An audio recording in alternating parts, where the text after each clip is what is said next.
Today is the 31st of December. It's been a few days since I last spoke to you guys, and I've just been reflecting on what a year 2024 has been. 2024 for me, if I was to describe it in one word, is steady. There hasn't been any spectacular highs and there hasn't been any lows, and I'm really grateful for what 2024 has taught me, even though there hasn't really been significant milestones that I've hit. And maybe I'm being a little bit hard on myself, because if I was to ask a friend or if I was to ask Michael, he'd probably be like, oh, but babe, you did this, you did that, this happened. But sometimes I feel like I am not only my biggest critic, but I'm also my biggest fan. But that also comes with being a little bit hard on myself. So yeah, I don't know. I was speaking to a friend the other day, and hey girl, because I know you're watching and you know who you are. I was speaking to my girl the other day, and I was telling her that I feel like the milestones that I thought I was going to hit by the end of the year have not happened. And she was like, Tasha, God is always on time, and he can do anything in the last couple of days of 2024. And lo and behold, I held on to that, and I actually hit a milestone last week. And I was like, I thought I wasn't going to be able to hit this milestone this year. So honestly, I want to encourage you guys that if you're working towards something but you're not seeing any progress, you're not seeing any results, keep the faith, keep working towards that goal, because you never know when that hard work is going to pay off and when God is going to say it's your time, and boom, everything's just going to align. So keep going. 2025 is going to be a beautiful, just a year filled with so much congratulations, so much clinks, celebrations, and growth.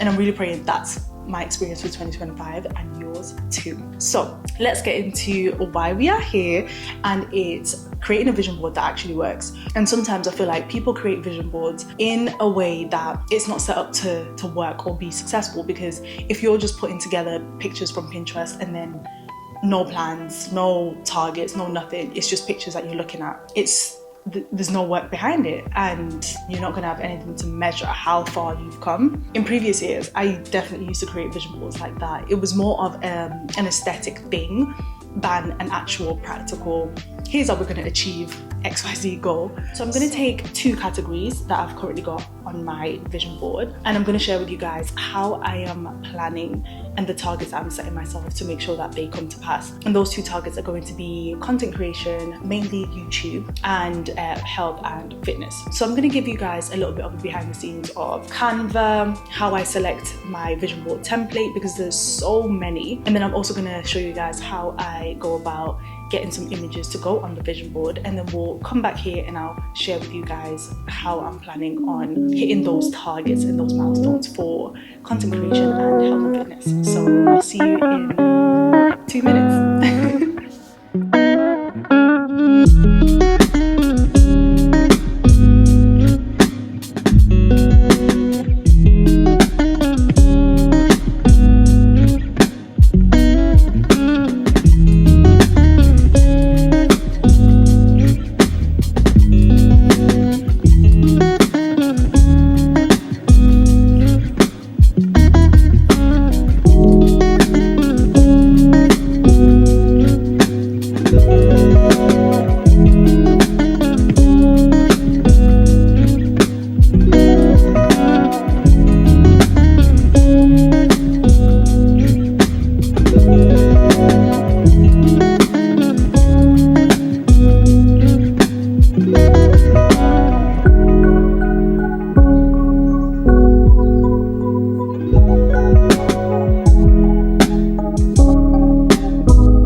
Okay, so I hope that was helpful.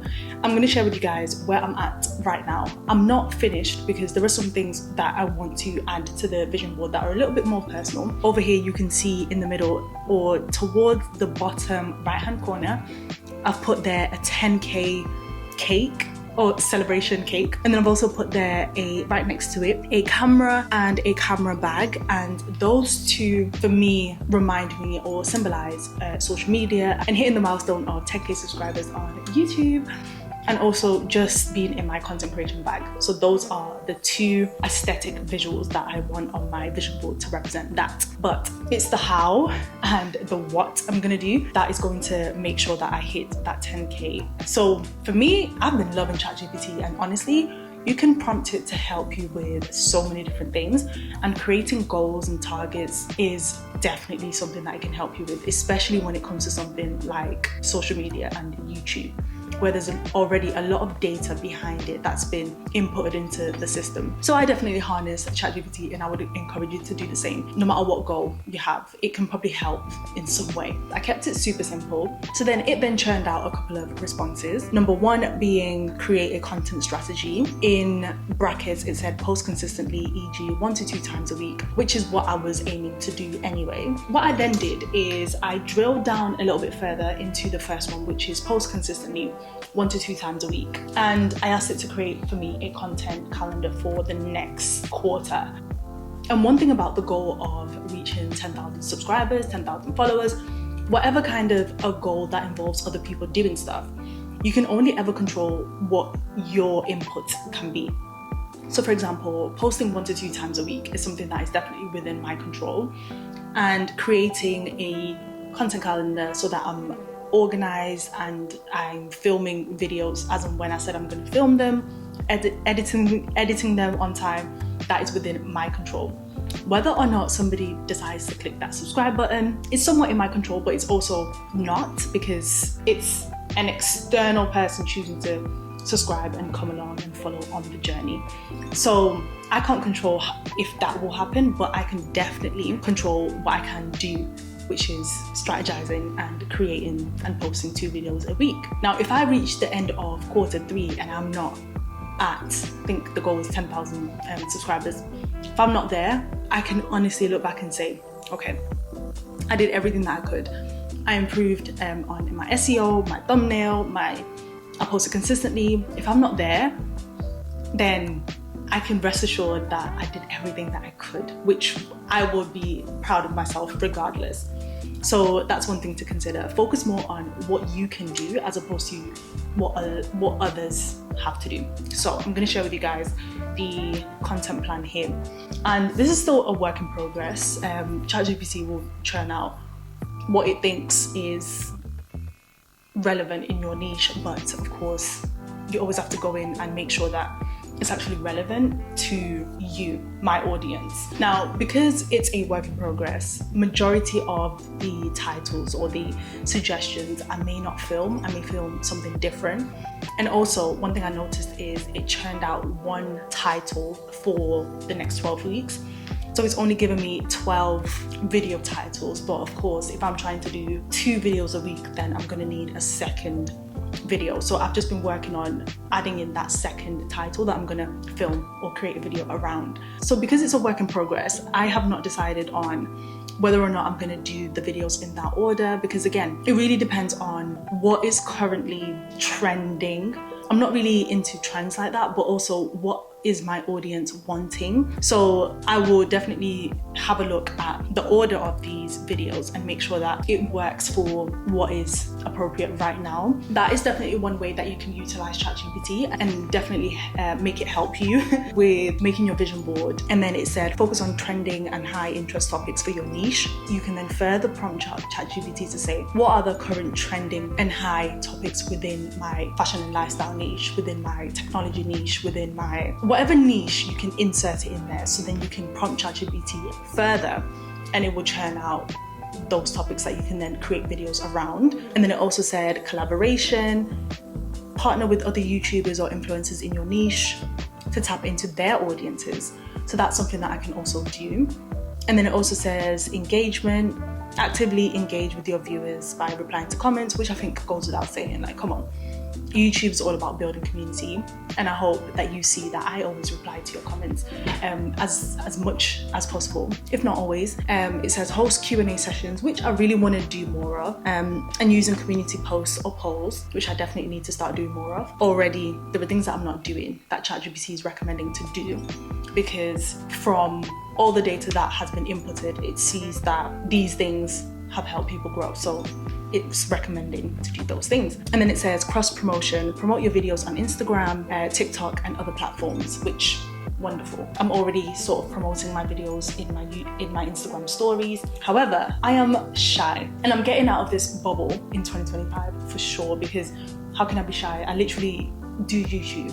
How? It doesn't make sense. So I'm definitely getting out of my own head, and I'm gonna start speaking more in my Instagram stories so I can connect with my Instagram audience a little bit more and maybe convert them to be YouTube subscribers. And then also my reels as well, I can utilize those. So those are the 4-5 tips that ChatGPT turned out in terms of a strategy and things that I can do to increase subbies. And similarly, if we look at one of the other pictures that I've got here, I have got here a picture of a girl in the grocery. She's wearing her gym kit and she's in the fruit and veg aisle. So there's a lot of greenery in my vision board at the moment, because I feel like green symbolizes health and wealth. So that is something that I want to channel in 2025. Just being healthy, the healthiest version of myself. I've also got another picture down here of a girl sat in a flower shop, and I just feel resonated with me, and I just wanted that in my vision board. And she looks stylish as well. So again, leaning into personal style and all of that good stuff. And then over here as well, next to the picture of the girl in the grocery shop, I've got over here a girl doing Pilates, looking toned and snatched. That's got to be me in 2025. I have been on my fitness journey, and I've always been a fitness girly. May not be where I want to be, but I'm in the gym most of the times, so I am proud of myself. If we then go a little bit deeper in terms of these two images that are currently on here, how I'm going to achieve my fitness goals and health goals is, number one, when I'm doing my weekly shop, I'm going to focus on buying more greens than fast food, than ordering in, making sure that whatever meal that I'm having incorporates some sort of greens, vegetables, and goodness, healthiness, greens. And then also, I'm going to make sure that I work out 1 to 3 times a week. I'm not gonna go crazy and say I'm gonna do 75 hard, which is working out every single day for 75 days, because I tried that. I think I reached 30 days, because I was doing the challenge with my girl and we reached 30 days, but that was intense, and yeah, no.